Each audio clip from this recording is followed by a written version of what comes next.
They've said that the Champions League final will be moved from St. Petersburg to Paris, and Russian and Ukrainian clubs and national teams competing in UEFA competitions will be required to play their home matches at neutral venues until further notice.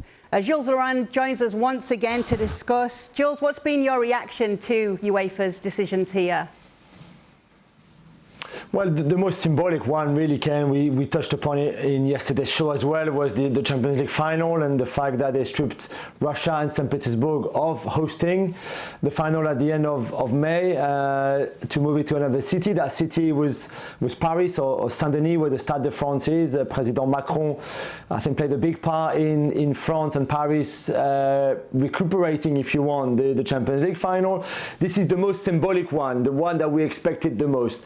After, there's obviously the Russian national team and the Russian clubs having to play on neutral venues. A lot of people, including myself, believe that was far too soft and that those clubs and the Russian national team should have been expelled from UEFA competitions, from FIFA competitions as well. Russia should not be in contention to go to the World Cup, not take part in that World Cup playoff against Poland and potentially of the World Cup playoff final as well, to make it to Qatar. I think it's the same for the Russian clubs still involved in European competitions. Spartak Moscow in the Europa League, who was part of the draw today, for example. UEFA, at the moment at least, haven't gone that far, but they've gone further maybe than some of us expected on the contract with Gazprom, which is one of the most important sponsors of UEFA, bringing around 40 million euros a year. And it looks at the moment that lawyers of UEFA and of Gazprom are in discussion to terminate that contract, which will be, I think, a big stance from UEFA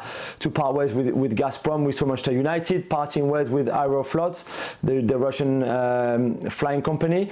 So you can see already the sanctions towards Russia from the world of football.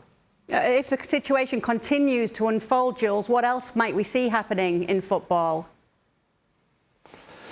Well, the name here in England that has been spoken a lot today is Roman Abramovich. Of course, the Chelsea owner, the Russian Chelsea owner, who's clearly under a lot of pressure. We heard Chris Bryan, the Labour MP today, saying that Roman Abramovich should sell Chelsea Football Club, that the England and Great Britain should freeze his asset, including his magnificent London home worth £150 million, for example. Clearly, a lot of people, politically, but also I think around sports, want some sanctions towards Roman Abramovich, who it's not clear how close to Vladimir Putin he is. He used to be maybe a long time ago, of course.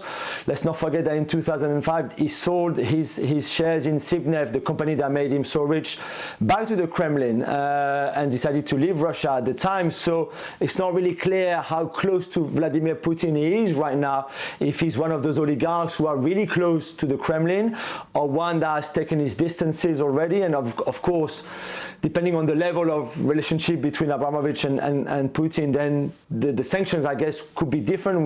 We saw his daughter today, one of his children, taking a very strong stance against the invasion of Ukraine by Russia and against that war created by Russia. So I think that remains to be seen what happens to Roman Abramovich, but there's more and more voices who put him under pressure right now in the UK. Thank you very much for watching ESPN FC on YouTube. For more highlights, analysis and exclusive content, be sure to subscribe.